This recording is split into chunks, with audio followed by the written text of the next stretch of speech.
Hi, I'm Susie Steck. I'm the Manager of Community and Economic Development and the DDA Director. And I have the pleasure of speaking with one of our council members today about roads and ditches.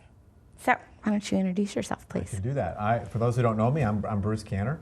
I've had a home in Lathrup Village for 30 years. I've lived here for pretty much 50 years. Graduated from Southfield Lathrup High School. I am the Mayor Pro Tem on City Council. I'm also on the Planning Commission, working with Susie. And I'm here to talk about the roads and the ditches. That's awesome. And can you tell us, the word on the street is that you've started an infrastructure committee for the village. Can you tell us more about that? Yeah, so back in March, I started an infrastructure committee. We had a total of 5 residents on the committee, plus 4 or 5 professional consultants. And I first off want to start out by thanking the residents who were on the committee, which was Greg Ruvalo, Hugo Cardenas, Mike Keenan, and Joe Robinson. They did a great job, spent a lot of time and a lot of effort helping come up with the solution that we'll talk about today. So as I said, we started it back in March. We tasked ourselves with looking at our 5 key infrastructure areas. The first area we looked at was the sidewalks, and we've actually completed our work with the sidewalks, and Council has adopted our recommendation. And just real briefly, what was recommended and adopted was that we're going to do a commercial corridor sidewalk improvement program this summer. So that includes all the sidewalks on Southfield Road, 11 Mile and 12 Mile. And then every subsequent summer for the next 4 years, we're going to do one of the 4 quadrants of Lathrup. So in 5 years, our sidewalks should be up to code, and we should be a walkable city like we always say that we want to be. The second system was the water system. The water system we're going to begin assessing later in the fall. Unfortunately, our water system has long outlived its expected life. It was put in the 20s, the 30s, and the 40s, and the water mains typically have a 50-year life. So we'll have a little bit of work to do, and as I said, that'll commence in the late fall.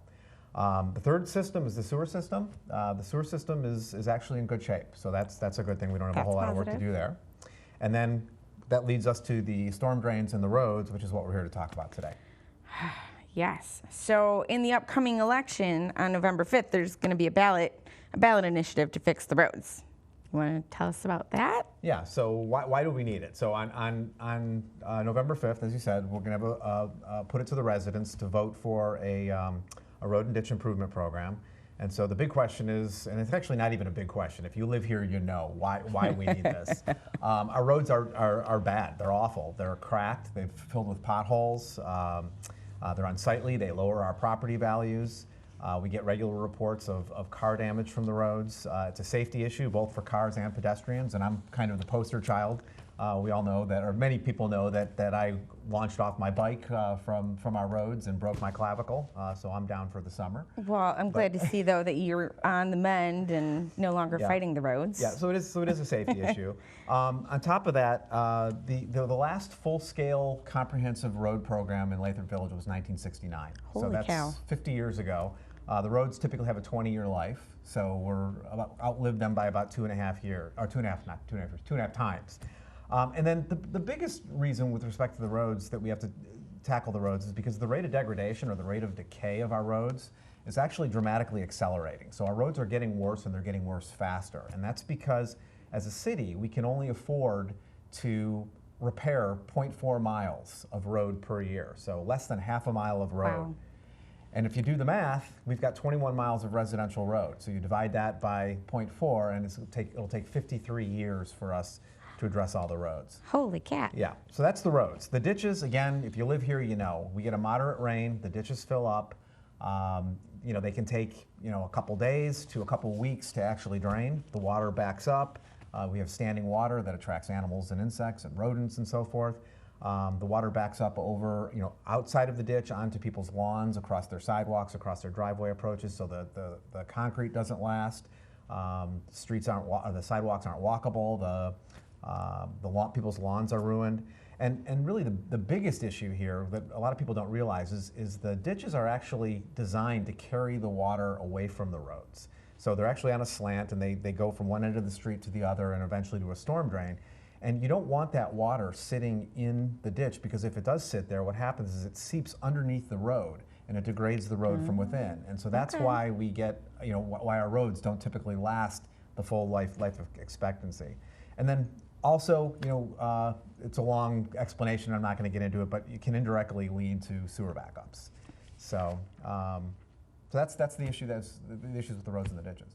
Wow, and we know, I mean, like you said, we see this all the time. So can you tell me a little bit more about the proposal and the project details? I can, and that's what I'm here to do.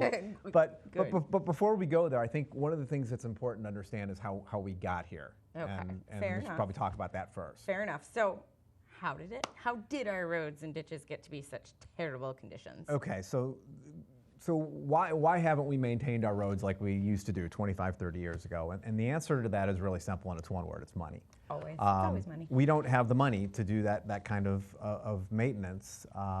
City revenues are down, and it's not just Lathrup Village, it's all municipalities in the state have seen dramatic revenue cuts, and I'll talk about that in a minute. But the one thing I do want to make clear is, people send their check, they write their check out to, their tax check to Lathrup Village, and we get the money, and they have this misconception that, okay, the city has this big pot of money, and they're just spending it here or there, there's no oversight. I mean, people typically think of government that way. And I can tell you, for firsthand, that our city administrator and our treasurer are hawks in watching our money, Yes, and they pinch every penny they can out of every dollar that they receive. So it's not an issue of any type of mismanagement. It's simply an issue of revenue. So municipalities across the state, for a variety of reasons, have much less revenue than they used to have. And so there are really four main reasons. One is the 2008 housing crash. And you may think, all right, well, it's 2019, so that was 11 years ago. Yeah. Why is that still an issue? And we can talk about that. The second issue is reduced state revenue sharing. And then the third and the fourth issue are both Headlee and Proposition A. Well, and those are all really tied together. So can you explain how some of these events and laws caused that reduction in revenue to the city? Sure. So let's start with Proposition A. So Proposition A was a voter-led initiative in 1994, and basically what it was meant to rein in property value growth. So property taxes stayed in line. And basically what it does is it limits the individual taxable value growth of a home to the lesser of inflation, or 5%. So what that means, by example, let's say, for example, this year property values go up by 15%. Your taxable value will only go up a maximum of 5%. So the idea was to keep taxable values from dramatically rising, and it did a great job of that. But there was an unintended effect, and that was the proposition assumed that there would be constant growth. And we know that didn't happen. In 2008, we had the real estate crash, so property values tanked. And so from 2007, when we were at our revenue high point, then we had the crash in 2008, and property values continued to fall all the way to 2014 before they started to rise again. So in that period from 2007 to 2014, the city lost $75 million in taxable value. Wow. So if you think about how small we are, That's huge. and it's a huge reduction. So, and what that really equates to is a 40% reduction in revenue for the city. And actually, our auditors I've heard them quote closer to 50%. They probably have better numbers than I had when I was putting together the presentation, but a 40 to 50% cut in revenue. And unfortunately, while that cut can happen very fast, the return can't happen very fast, because we just talked about Proposal A, and property values can only go up a maximum of 5% per year.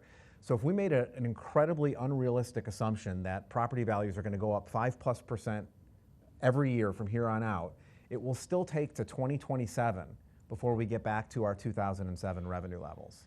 That's crazy. Yeah, and actually our auditors, using more realistic Sure. assumptions, say that it's going to be to probably the early 2030s till we get back to the 2007 revenue levels. So I actually take my hat off to the city councils and the city administrators and treasurer that we had during that period, because they did a great job of maintaining services, given that they had half the revenue that they had before. So when I talk about this, I typically throw the example out there. Imagine you go to work tomorrow and your boss tells you, all right, we're cutting your salary by 50%, and that's going to stay for 15 years. I think I would cry. Right. I think I would cry. So, but then you go home and you tell your family, and your family says, okay, we understand that, but we want everything to remain the same. We want just as much food. We want, running water, we want our roof not to leak. Well, obviously something's got to give, and that's what's happened with the cities. We haven't had the money, for all these years, and we're at the point where something had to give, and what gave for the cities was infrastructure spending. So we didn't have the money to spend on the roads. So the combination of Proposal A, along with the housing crash, the real estate crash, is what put us in this situation where our roads have degraded and have really decayed very quickly. Well, that sure explains why the city has had so little money for the roads. You mentioned there were some other factors. Would you like to talk about those? Yeah, so there's a couple other factors that come into play as well. One is the Headlee Amendment in 1978. So that was the state legislature enacted this law in 1978, and what it was designed to do was to rein in the amount of revenue that cities receive. And basically what it does, it says that when in any year where the collective taxable value of the city increases, the city has to lower its chartered millage rate so that it gets no more revenue than it got the prior year with a small adjustment for inflation.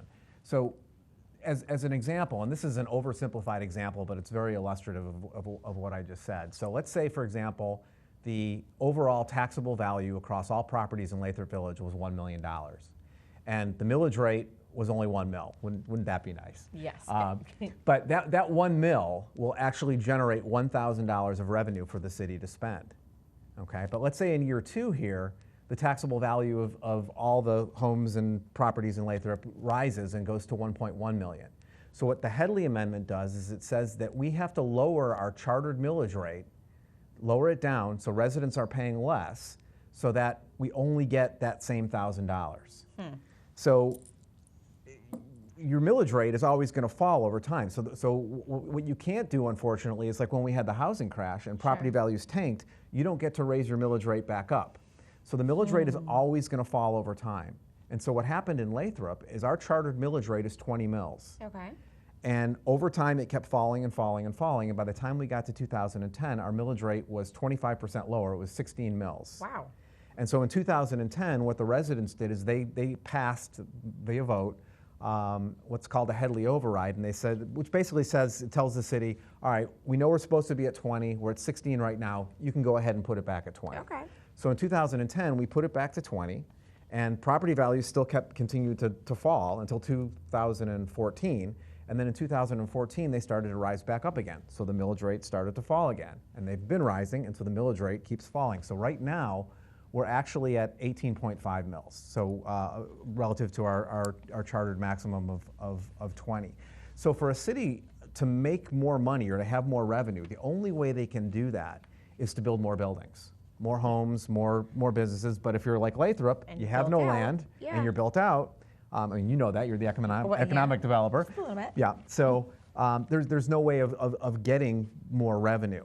So the way this kind of affects the roads, if you think about the average home in Lathrup, so the average home across Lathrup has a taxable value of $67,000. And so since 2003, when we authorized the millage rate to be 20 mils as a city, if you look at, the residents have essentially been undertaxed. Okay. Because relative to the charter, because the millage rates keep falling, and we're supposed to be paying 20 mils.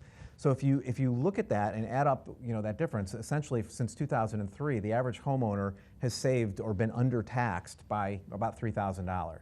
And if you multiply that times the number of homes in Lathrup, you're now talking $5 million.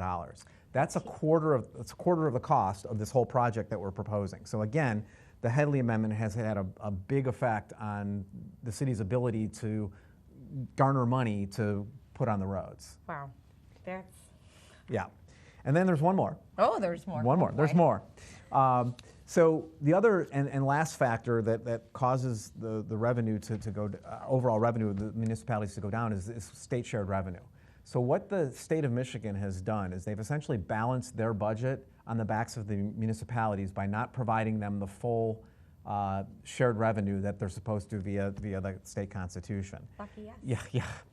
And so Lathrup Village now gets about $200,000 less per year than they used to get. And according to the Michigan Municipal League, since 2002, the city's lost almost $2 million in revenue. So again, when you talk about roads in terms of rehabilitating roadway, that's about 4 miles of road. So you can see all these different factors are taking away from our ability to pave our roads. And this here is just a chart that shows, how the state shared revenue has kind of bounced around from year to year. Back in the 90s, it was up about $600,000. You can see here in 2000 it was about a little over $500,000. Now we're down here somewhere around $300,000, a little over $300,000. So it's about $200,000 per year. You can see the average just showing the overall decline from year to year.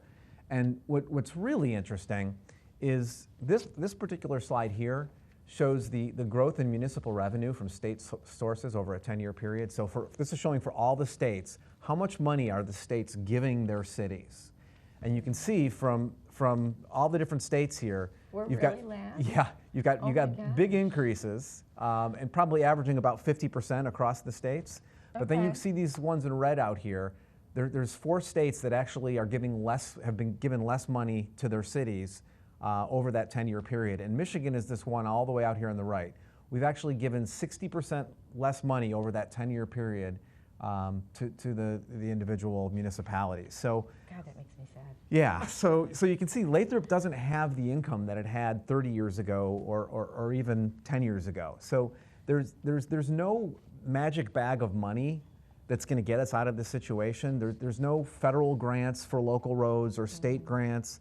The only way that we're going to solve this issue is if we as a community decide that we want to do something about it, and that's what we're attempting to do here with this proposal, to give the community an opportunity to vote on a proposal to say, we understand what's happening and we know it needs to be fixed, and so we're going to pony up and support the fix. So that's what the election's about. Wow, that all makes sense, and it's, gosh, the deck is stacked against us, I feel like. So, but Lathrup Village residents already pay such high taxes. Yeah.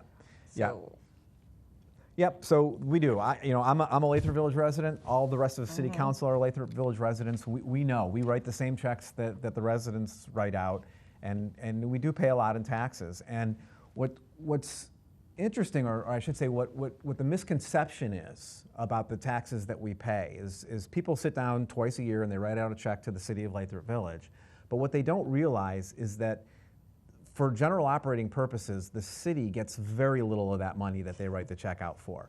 So this slide here is really meant to show where that money goes. So right now, our overall millage rate is about 56 mils.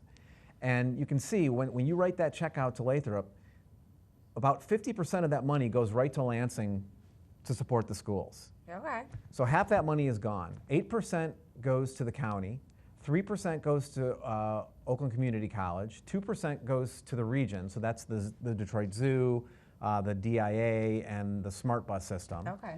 5% is used for trash and recycling, 2% goes to the library, and the remaining piece here, this 31%, is the general operating revenue that Lathrup gets. So Lathrup gets to keep less than 1/3 of the check that you send, or the residents send, for operating purposes. And what you can see is I actually broke out, after the city has spent 29% of that money, there's 2% left for the streets. Oh my gosh. So very little for the streets. And what's interesting is I took my taxes, so I paid about $3,600 in taxes last year, and said, where did those dollars go dollar by dollar? Okay. So you can see here, about $1,700, about half of it went up for the schools, $287 for the county.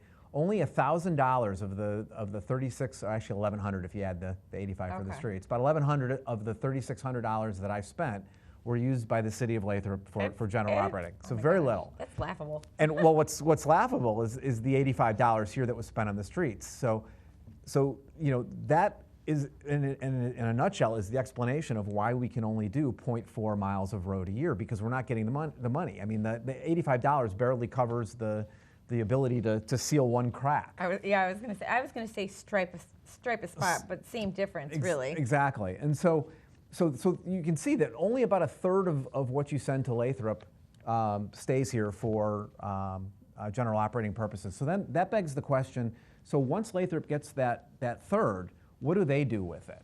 Yeah. So this is showing what Lathrup does with that 1/3 of your check that they receive.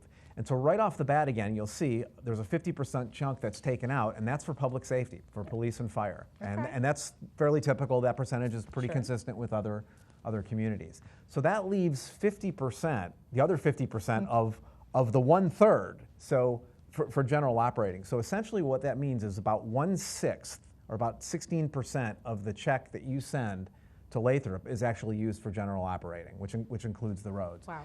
And again, what I did here is I showed how do my dollars break out. So I paid $3,600. Okay. Lathrop got about $1,400. And so where did those dollars go? So again, about half of them went to the school, or to the public safety. And then you can see the rest of it, the other half, was for general operating, which includes a capital fund for the streets. Now that $95 that went into the capital fund, that's not just streets though. That's all our needs. That's water mains. That's furniture for the city hall that we're sitting in right now. It's playground equipment. It's any type of capital equipment. So it's very little money, for the streets. And then this last slide here, the League of Women Voters was here last week doing a presentation on what's being talked about at the state level for the major roads. And it was very interesting because Dr. Fisher, who's an economist at MSU, put this slide up here that actually counters the argument that people think we pay so much more than we used to. Right. And what this shows is all taxes, so not just property taxes, but sales tax and all taxes that a person pays out in a given year as a percentage of their personal income. And so you can see back here in the early 80s, we were paying about 12% of our income as taxes, and actually now it's down to roughly about 9%. So we do pay a lot of taxes. It is a little bit less than percentage-wise than what we used to, but That's where we're at. yeah, that's where we're at. So That was a really good explanation. Yeah. I really appreciate how you broke down the numbers. I think that's super helpful. So now, what's in the proposal that the voters are going to be? okay. So having to say? let's talk about the proposals. And we know what the problem is now. Yep. We know how we got here. Let's get some specifics. Let's get some specifics. So the committee met. We've been meeting, as I said, since March. We've done a lot of research. We, again, worked with some professional consultants. And we came up with a proposal, and the proposal was actually approved unanimously by the committee. It was a 5-0 vote. We forwarded it on to council. Council then approved it to be put on the ballot. Okay. And so what the proposal says is, I'll start out first with the roads, is that all roads in Lathrop Village, actually all residential roads within Lathrop Village, will be repaired within a 6-year project starting in the spring of 2020, so starting next spring. Okay. And when I say repaired, what that means is either reconstructed, rehabilitated, or resurfaced. So reconstruction is for the roads that are the worst. So not only is the top, the 5 inches of asphalt on top bad, but the 14 inches below is decayed, and the whole road needs to be replaced. You dig all 19 inches out, and you completely replace the road. And that's by far the most expensive way of doing things. Sure. Rehabilitation is somewhere in the middle there, and basically what that is that's when the substructure below the road is good, but the 5 inches on top is bad. So we just strip the 5 inches on top and put a new 5 inches. And that's actually about $600,000 per mile cheaper than reconstruction. Well, that's good. Yeah. And then resurfacing is the least invasive and also the least expensive. And that's for the roads that are in pretty good condition. Okay. We'll just mill off the top 2 inches of asphalt and place 2 more inches of asphalt on top of that. All right. So all roads will be treated with one of those three, all residential roads, I keep saying all roads, will be treated with one of those three methods. The project does include paving the 1.9 miles of gravel roads that we still have in Lathrop. So those roads will get paved. Okay. We do have a few miles of concrete road, and of that few miles, 1.6 miles of it actually need to be fully reconstructed, as I explained a second ago. So when we do that reconstruction, that's actually going to be reconstructed with asphalt. It's a cheaper solution, and it also will give a consistent look and feel with all the roads that adjoin it.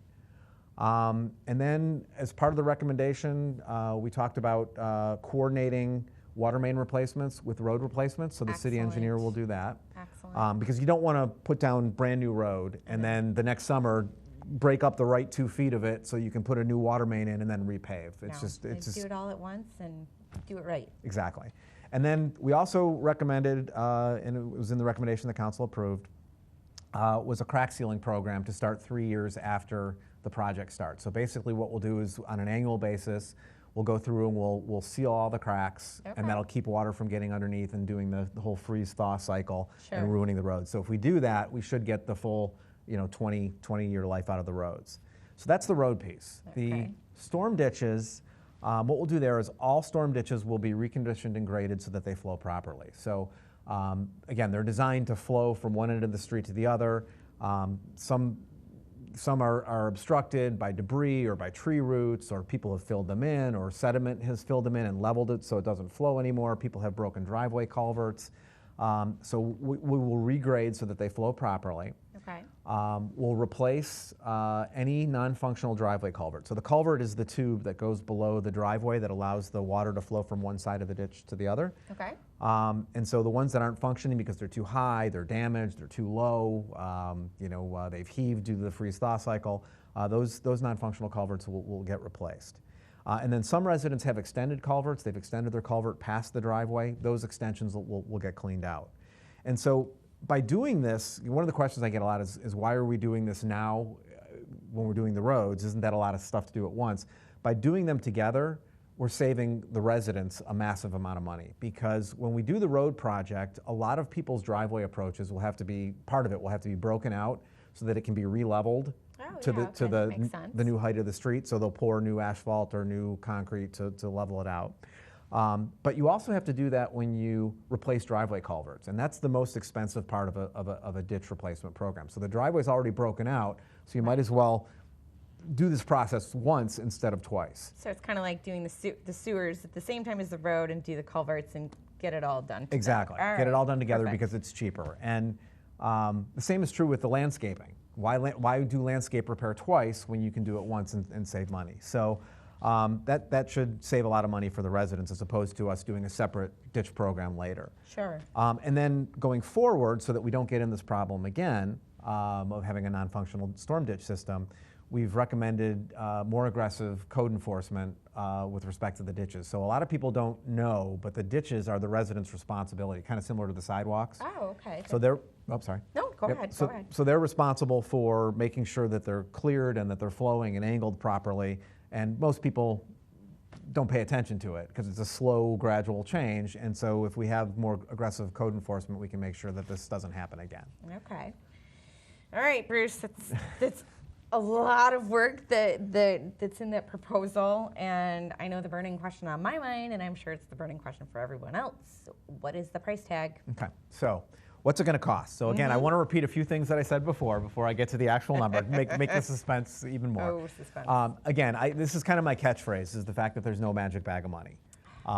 So nobody's going to give us the money to make this happen. There's no federal or state dollars. And then the other thing I should mention too, and I kind of alluded to this a little bit earlier, Governor Whitmer and the state legislature have been bandying about back and forth on a road proposal. And I think it's important for residents to understand that that's major roads. That's I-696, I-75, Telegraph, 12 Mile. That has nothing to do with the local roads. It's not going to have a solution for us there. So if we don't approve it, then we go back to 0.4 miles per year. But the cost, we're going to put a bond proposal on the ballot on November 5th for $21.3 million. It's going to be a bond that's broken up in 3 issuances, each of the 3 2 years apart, for $7.1 million.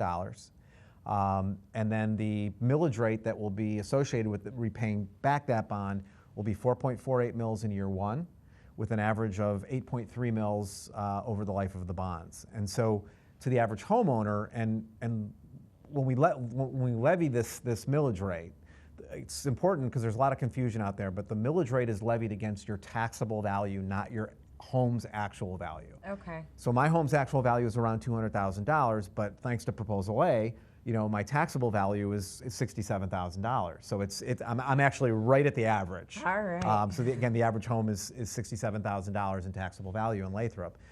So for a $67,000 home, it will cost $300 in the first year and $557 over the average over the life of the bonds. So when we structured the bonds, just a couple of notes about that. We did assume slightly higher interest rates than what we think will actually be in place. Okay. So there's potentially a little bit of savings there. And then if we continue with more than 2.5% growth, we assume 2.5% growth. So if growth is bigger than that, then the millage rate actually drops to get the same amount of money. So I'm trying. We're trying, exactly, exactly. Right. So, but obviously we can't guarantee those factors, right. but we're hoping that will be the case. And then when we talk about the costs, I think there's a couple other things that we need to talk about. One is that if we don't do this now and we decide that, if the community decides we're not ready for this, we want to wait a few more years, okay. The project is going to get a lot more expensive when we actually do it. Sure. Not just because of inflation. I mean, inflation will raise the price of the project as well, but we have a lot of road that is in the rehab category that I mentioned a little bit earlier. And if we go through, say, 3 or 4 more freeze-thaw cycles, a good portion of that road is going to go from rehab to requiring full reconstruction. And I mentioned a little bit earlier that full reconstruction is $600,000 more per mile. So now you're looking at a project, 3-4 years down the road, not including inflation, you're looking at a project that could be $3, $4, $5 million more. So it'll be even more expensive. So, and then the other thing, just to kind of point out, especially for residents who have been here longer, I mentioned a little bit earlier about relative to charter, the Headlee Amendment, we've essentially been undertaxed. Because of the reductions due to the Headlee Amendment. And I mentioned that since 2003, if you've lived here that long, you're talking about $3,000. So you kind of have some forced savings that you didn't know you had. And that $3,000, that equates to the first 5.5 years of the program. Sure. So there's that. And again, the example that I use here is I talk about, you buy a house, you buy a new house, well, not a new house, but you buy a house. Right. And the roof has been redone in the last few years, so your roof is good. And you know that in 20 years, you're going to need a new roof. So you could, put a little bit of money aside in an account, in your roof account, every year. And then when the time comes due, you've got the money there to pay for it. And voila. But nobody does that. No. Right? No. Nobody does that. So the city is kind of the same way. The roads were done a long time ago. We haven't been putting money towards them, and now they're broken and they need to be fixed. But the nice thing is even though you weren't putting money aside for it, the undertax, so to speak, relative to charter, you kind of have been saving a little bit. You just didn't know it. So, sure.